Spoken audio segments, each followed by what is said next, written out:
We're joined now by Lonzo Ball and LaVar Ball. Welcome to Undisputed. Good morning, good morning. What are you doing? What are you doing? You got to get that Dorito. Hey, Joy, this about to be good. This is like get your popcorn ready? Now here's the problem with this bit that you're doing. It's I thought you didn't killing eat you fried that you're food. eating those chips, and now you're gonna have to do another workout later. It's gonna be good. Hey, It's gonna be good. Yes. Yeah, that's what's gonna happen. He's gonna be hobbling in here tomorrow. Welcome. TMZ reported yesterday that you're shopping out around a reality show about your family. Is that true? Yes, that's true. You know, all this going on, you got to make something about it. Yes, you're going to see something There's a lot soon. going on. Yes. Just some people want to see that, and we real about it, so I don't have to fake nothing.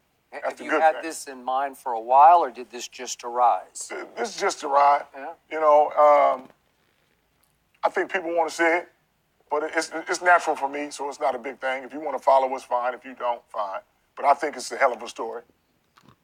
It is The fact that you have to watch and see if my boy's going to be as successful as I'm talking about him.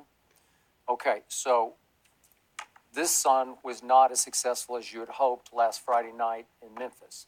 But let me get this straight. I know it's a little delicate to talk about. You were not able to go.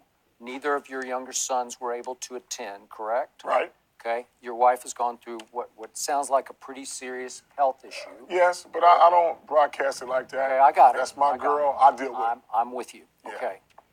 But this young man had to play a big basketball game without his family there, and I have defended you, and I need you to feed back to me here. Was it somewhat of a distraction for you that they weren't there, and your heart and mind could have been with your mom on that night to a certain extent?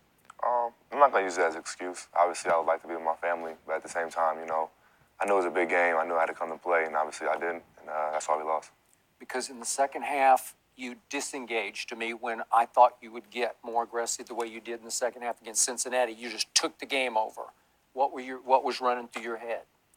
Yeah, I wanted to. You know, that's how I usually play. Let the first half come to me and then do what I have to do the second half. Unfortunately, you know, I didn't get going, and we took the L. Your thoughts on the distraction level that he went through? Well, the distraction, like I said, here's the thing. Things happen, and you still got to go ahead and do what you got to do. So I'm not going to let him be like, you know what you going to do sitting here with us? Nothing. Go do what you're supposed to do. And by him having faith in me, I got your mom. So I tell my boys, don't worry about that. I got her. That's my girl. I got her. So you don't have to worry about that. Go and do what you're going to do. She'll be all right. But she is their mom. Yes, and it's always going to be their mom. But like I told them before, they understand. If I say I got her, they trusted me like, man, I can go ahead and do what I got to do. My dad said he got her. Okay. So that's how we are. How disappointed were you in his second half? I wasn't disappointed in him at all. Every time I watch my son play, it's a joy, whether he does good or bad, on the fact that it's just entertainment, and it's going to go on to the next day.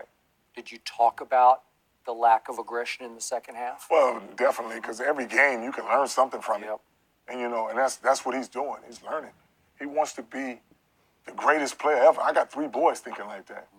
So you learn from this and keep going. But his greatness is different because it's unselfish greatness, where his goal, to me, is you want to make everybody better, right? That you want to run the show, but to a fault, you're going to be unselfish. So he at some point, you have to be a little more selfish. Is that fair to? That's fair to say, and that's the fine line that's going to say Lonzo has to grow more. Yeah. He's only 19. He going to figure it out. Because everywhere he goes to the top. He has. So like the high school, 4 years, finally got a state title. I told him, whenever you go to UCLA, you got to have championship pedigree. So if you don't win a state title, you're just another good player. So they don't even have confidence in you winning the championship because you don't have championship pedigree. Now, it took him 4 years to do that. Imagine if he stayed 4 years at UCLA. See, but I don't want him to be known as the best college player. No. I want him to be known as the best player ever. So you got to go to that next level as quick as possible and start working on it. You have set his bar high at the next level. Yes, you have to. There are a lot of players who are going to say, can't wait for my first shot at this young man, Yes. right? And here's the thing, too. Take your first shot at him, but you don't think he's coming back, you out of your mind. Because like I said, he was the best high school player. He became the best college player. He's not going to get to the pros where he's 100% in, then all of a sudden say, you know what, I'm cool being average. He wants the top spot, and that's why I told him to be chasing Michael Jordan since he was a baby. Lonzo, you don't have to wait till he gets to the cool with league. that target that he painted on your back? Yeah, I'm fine with it. He's been like this my whole life. I tell everybody that, so it's nothing new to me. He has confidence, Yeah. but he's outwardly with it. Mm-hmm. Do you have his kind of confidence and you just like, I'm just going to go, I don't need to talk like my dad. I'm just going to go do what I do. Of course. I like to prove it on the court. I don't really say too much. I let my actions do the talk. LaVar, we had some great conversations off air. And I said, I'm not going to tell you because I think you've done a great job of raising your boy. And I don't have a problem. I mean, you writing checks that he has to cash and the other two got to cash. Got no problem with that. But then this is where you lost me. You were talking about you could beat Michael Jordan one-on-one. I already told you that. He is too light. This game is not played one-on-one. You know why it ain't played one-on-one? Because I'd be the champ of the world if it was. That's why. Hold on. Lonzo. I mean, I know that's your dad. You love him. You gonna ride with him. You believe? So you already know what I'm going to say then. You already know. You already know. Hold on. Okay, how about this? Michael Jordan is not a one-on-one player. He's the best one-on-one player. He got screens. He got help. He got LaVar, people I've doing all seen that. him play one-on-one, and I've seen him destroy You ain't seen me people. play I have one-on-one. not seen you play one-on-one. And again, if it's unrefereed and you can call every foul you want to All he can do is foul me to stop me. Yeah. He can't stop me just jumping. Well, I'm coming over to your house in the backyard. I ain't played in 25 years. You ain't played in 25 years. I think it'll be a great matchup. We're going to put that on the show. I'll kill you right now with a bad leg. LaVar. Because I don't think you that good. You might be able to block me on the tight end move or something like LaVar. that. But after the spin move and the jump hook, you be like, man, I don't want to ever play basketball again. You live in Chino Hills. I'm gonna throw it to Santa Barbara. As soon as you throw that Santa Barbara? Man, I hit you with a jump hook. And then after the first 5 times, I don't let you get in the paint. You're going to be like, man, I ain't playing no more. I fear that punches would be right?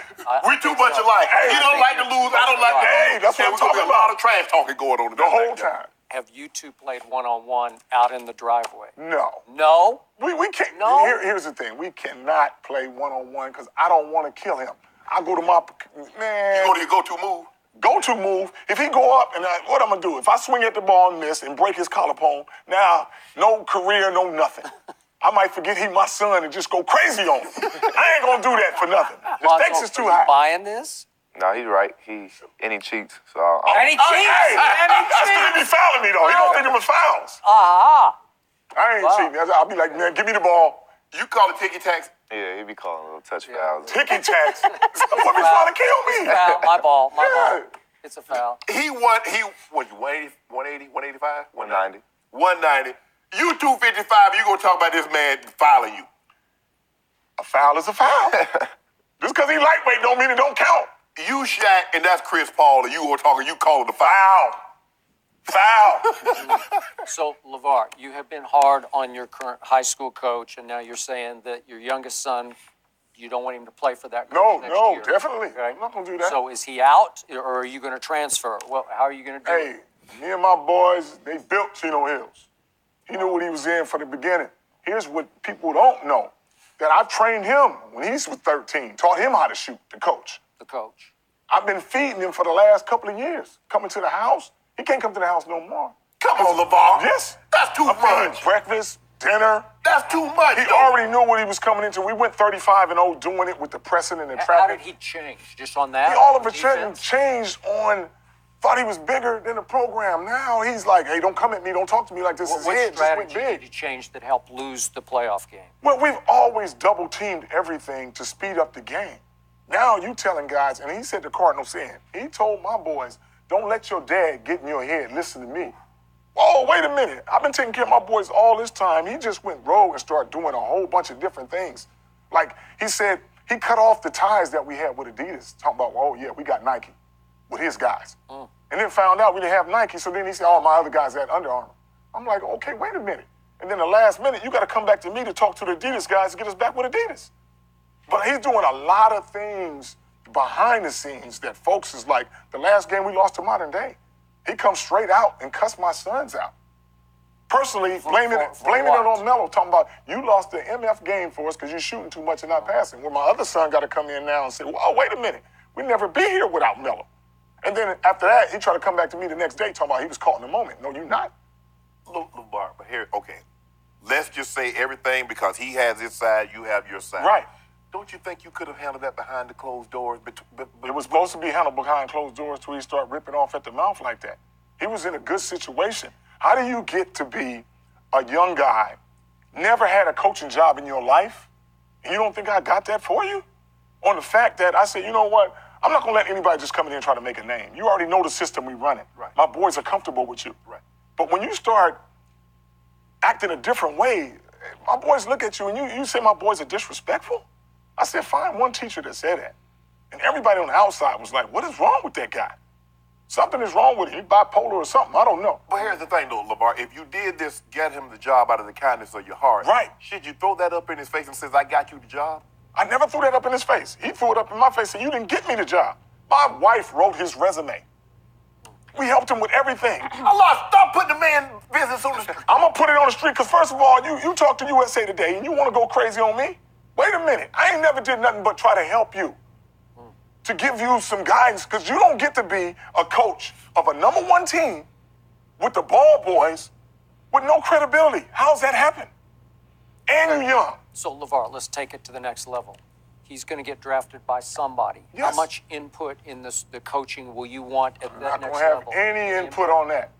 Lonzo's his own man. You guys, I didn't mess with Steve Alford or nobody. I'm not up there every day talking about, man, you better play my son, you better play this way. I never did that. On Lonzo, you know what you're getting from him now. So if you want this type of player and you guys take him, the relationship is between, I told my son this, when you get a coach and you really want to play for him, man, that's the best feeling ever. Absolutely. That's the best feeling ever. And he got your back. And that's the thing. When you're playing for a certain coach and he has your back and he gives you the opportunity to do what you do, that's the best thing in the world as opposed to like, oh, I just got to go and play for this coach just because he's there. Well, how you